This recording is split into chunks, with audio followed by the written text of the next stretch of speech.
नमस्कार, मी नितीन मोरे मराठी धमालमध्ये तुमचं सगळ्यांचं स्वागत करतोय। भरत जाधव सरांची निर्मिती असलेले गोड आणि सुंदर असं नाटक अस्तित्व नावाचं आपल्या लवकरच प्रेक्षकांच्या भेटीला येणार आहे आणि त्याच नाटकामध्ये एक भावंडांची जोडी खूप सुंदर आणि चांगल्यापणे काम करणार आहे। तेच भावंडांची जोडी माझ्यासोबत आहे। हार्दिक आणि सलोनी माझ्यासोबत आहेत। कसे आहात दोघे? खूप छान। झाला नाश्ता ताईने आणला की नाही अजून? नाही, अजून ताईंनी आणलेला नाश्ता करायचा आहे आम्हाला।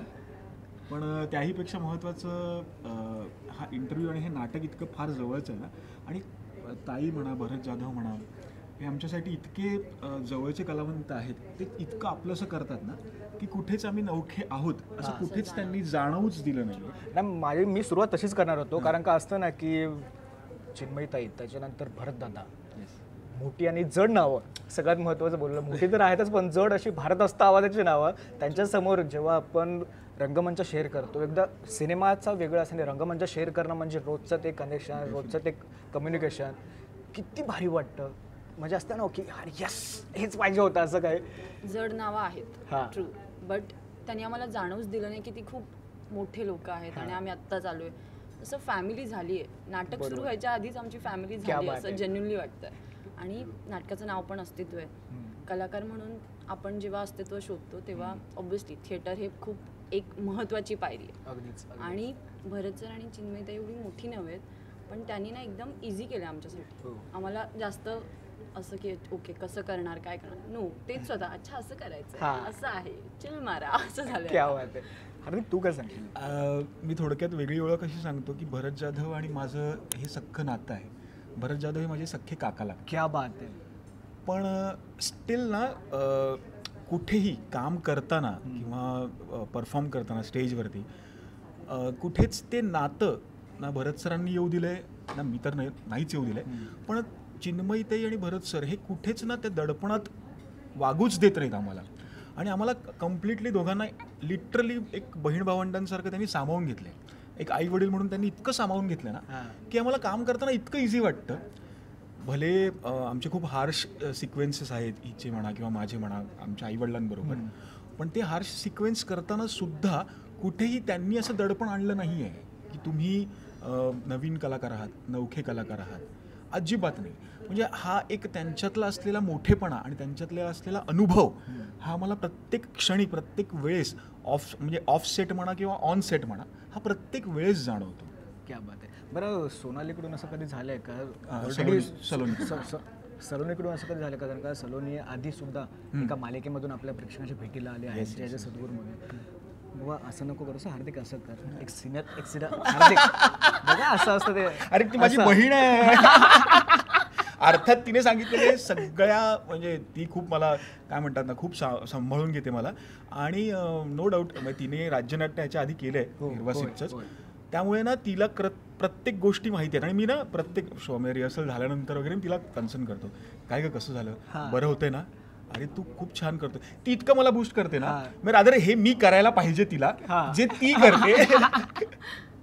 नाही खरंच, परत त्याच नाटकाच्या विषयावर की स्वप्नील जाधव सारखा लेखक, दिग्दर्शक, ज्यांनी राज्यस्तरीय आधी नाटकं केली आहे, त्याच्यानंतर एकांकिका बोलू नका, सगळ्या गोष्टीमधून तो रुळून आला आहे। त्याच्यासोबत काम करतानाचा एक वेगळी छटा असते की जर आपण आपल्याच वयाच्या व्यक्तीसोबत जेव्हा दिग्दर्शनाच्या खाली काम करतो तेव्हा एक दडपण बोलण्यापेक्षा एक तेवढं कम्फर्टेबलनेस असतो। काय सांगशील हे नाटक आणि स्वप्नील जाधव? मी आधी राज्यनाट्य केलं स्वप्नील सोबतच, आता सर्व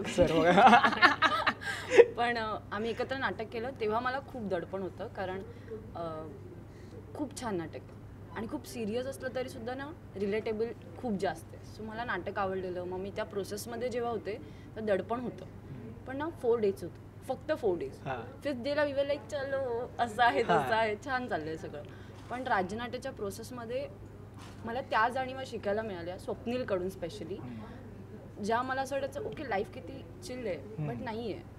नाटकातून सगळं कळतं की आपण खूप लांब, खूप छान लाईफ जगतोय, लोक काय जगतायत, कसं जगतायत हे नाटकातून कळतं। स्वप्नील ॲज अ दिग्दर्शक म्हणून ऑनेस्टली तो दिग्दर्शकासारखा नाही वागत, एकदम छान, अच्छा हे आहे ओके बघूया करा ना, असं एकदम चिल। तो फ्रेंड झोनमध्ये सगळ्यांना ठेवतो, अख्खी फॅमिली, जेन्युइनली फक्त आमची चौघांची फॅमिली नाही आहे, अख्खी टीम आता फॅमिली झाली। सो खूप छान। राज्यनाट्यापर्यंत पण असंच होतं, व्यावसायिक आल्यावरती मला असं वाटलं की मे बी आता टफ होणार आहे, कारण चिन्मयताई आहेत, भरत सर आहेत आणि त्याला सुद्धा थोडंसं दडपण असणार आहे. पण नाही, इकडे तर अजून एकदमच आम्ही कधी पण प्रॅक्टिस असं वाटलंच नाही की अच्छा आपण सिरियस नाटक करतोय अँड ऑल. नो, एकदम छान आहे आणि स्वप्नीलने खूप जास्त बूस्ट केलं आम्हाला. नवीन आर्टिस्ट म्हणून मला असं वाटतं की दिग्दर्शकाने सर्वात जास्त आम्हाला सपोर्ट दिला की होईल होईल होईल. क्या बात आहे. सो आणि नाटक तर तुम्ही बघालच. अगदीच अगदीच अगदीच, कारण का त्या नाटकाच्या प्रोमोमधूनच एवढं असं कळून येतं ना की भले तो 2-3 मिनिटाचा प्रोमो असतो, पण त्या प्रोमोमधूनच खूप काही गोष्टी कळून येतात. इम्पॅक्ट खरंच खूप पडतो. बरं, तुम्हाला दोघांनाच प्रश्न विचारायला आवडेल की ज्या या नाटकामध्ये तुम्ही भाऊ बहिणीची भूमिका निभावता त्याच्यामध्ये थोडाफार बोलतात ना की एक अशी वेगळी थाटणी बोलण्यापेक्षा आईवडिलांवर रोष असणारा थोडा स्वभाव असतो. आत्ताच्या जनरेशनला किती नाटक रिलेट करेल हे? बेसिकली ना हे नाटक एका प्रत्येक काय म्हणतात ना, प्रत्येक जनरेशनच्या किंवा जनरेशनच्या म्हणण्यापेक्षा ना प्रत्येक कुटुंबियाचं हे नाटक आहे. ही गोष्ट प्रत्येक घरात घडते. बरोबर. म्हणजे आईवडिलांचा एक मुलांवरती असलेला एक काय म्हणतात ना, राग नाही म्हणू शकत आपण त्यांना, ते प्रेमच आहे त्यांचं. हा राग नव्हे, फक्त ती व्यक्त करण्याची पद्धत वेगळी असते. तसंच ना हा मुलांचा म्हणजे भाऊ बहिणीचा पण एक आईवडिलांवरचा हा रागच नव्हे, हे सुद्धा आमचं पण प्रेमच आहे. कारण का आम्हाला पण त्यांच्याबद्दल जो फील आहे, त्यांच्याबद्दल जी भावना वाटते, जी प्रत्येक आई म्हणजे प्रत्येक मुलाला आणि मुलीला आपल्या आईवडिलांबद्दल वाटते. बरोबर. हे प्रत्येक काय म्हणतात ना आईवडिलांचं आणि त्या मुलामुलींचं नाटक आहे. त्याच्यामध्ये ना ते सादर करताना ॲक्च्युली खरं सांगायचं ना इतकं दडपण येतं की त्याच्यात म्हणजे स्वप्नीलने लिहिलेली आणि स्वप्नीलने दिग्दर्शक करत असलेली ती जी गोष्ट, ती जी कल्पना जी आहे ना, ती जरा कुठे आमच्याकडनं हलता कामा नये. बरोबर. ही फार महत्त्वाची गोष्ट असते. त्यामुळे ते करताना इतकं दडपण येतं ना की नाही, स्वप्नीलला जो थॉट मांडायचा आहे तो आम्ही एक फक्त काय म्हणतात ना स्वरूप आहोत त्याचं, आम्ही फक्त प्रेझेंटर आहोत. आणि मला जनरली असं वाटतं रिलेटेबलची जर गोष्ट असेल तर जनरेशन किती बदलू देत, नात्यांचं ते सेमच राहतं. अगदीच अगदीच. भले ते 10 वर्षाचा मुलगा असू दे, 20 वर्षाचा असू दे, 30 वर्षाचा असू दे, आई वडिलांसोबत सेम बॉन्डिंग असतं. सो ऑब्व्हियसली रिलेट होणार, कारण एक छोटी भांडण असू देत, नोकझोक असू दे किंवा प्रेम असू दे, होतच राहतात प्रत्येकाच्या घरात. सेम असतं, फक्त थोडेसे पॅटर्न्स वेगळे असतात. So I am definitely sure की सगळ्यांना रिलेट होईल, सगळ्यांना. बरं, 3 तारखेला आपला पहिला शुभारंभाचा प्रयोग आहे. रिहर्सल करत असताना एक वेगळी मजा असते, सगळं काय सुरू असतं, पण पोटात गोळा येतोय काय, पहिला प्रयोग, तो सुद्धा प्रबोधनकार ठाकरेमध्ये. असं गोळा नाही, धुंडा आलाय. ॲक्च्युली खूपच म्हणजे ना दडपण नाही म्हणू शकत आपण, पण ना खूप एक काय म्हणतात जबाबदारी आहे ही. बरोबर. आणि ही जबाबदारी जितकी नो डाऊट भरत सर आणि चिन्मयताईंच्या खांद्यावरती आहे, तितकीच जबाबदारी आमच्या दोघांच्याही किंवा आमचे जे काही कास्ट मेंबर्स आहेत किंवा क्रू मेंबर्स आहेत ना, त्या प्रत्येकावरती जबाबदारी आहे. नक्कीच. कारण आता ती जबाबदारी जर का फुलफिल नाही झाली किंवा नाही आम्ही पोचवू शकलो, लोकांपर्यंत पोहोचू शकलो, तर त्या गोष्टीला, त्या एवढ्या सगळ्या मेहनतीला काही अर्थ नाही आहे. सो अर्थात दडपण तर आहे, पण ती जबाबदारी आहे आणि ती निभावता आलीच पाहिजे. ऑप्शन आलीच पाहिजे असं नाही. खरंच खूप भारी वाटते. तुर्तास वेळेच्या अभावी मी इकडे थांबतो, पण जाता दोघांना पण तोच प्रश्न विचारतो जो मी स्वप्नीलला विचारलेला, की वेगळा पैलू या नाटकातून काय प्रेक्षकांना बघायला मिळेल. कारण का जसं तू बोललीस की व्यावसायिक नाटक असलं की जबाबदारी असते, आपण काहीतरी चांगलं करतो जे प्रेक्षकांना आवडलंच पाहिजे. असं काय नवीन पैलू किंबहुना ॲज अ कलाकार म्हणून आणि एक सामान्य व्यक्ती म्हणून तुम्ही या दोघं नाटकाकडे कसं बघता? मला जेन्युअली नाटकातून असं कळालं आहे आणि आय होप ऑडियन्सला पण कळेल, कोणी वाईट किंवा चांगला नसतो, कोणी चुकीचा किंवा बरोबर नसतो. सगळे त्यांच्या सिच्युएशननुसार वागत असतात किंवा रिॲक्ट होत असतात. ट्रू. सो मला जेन्युअली वाटतं की सगळे ग्रे शेड्स आहेत, ना कोणी ब्लॅक आहे ना white. It's all about situations. So मला जेन्युअली वाटतं नाटकाचा मेन पैलू हाच आहे.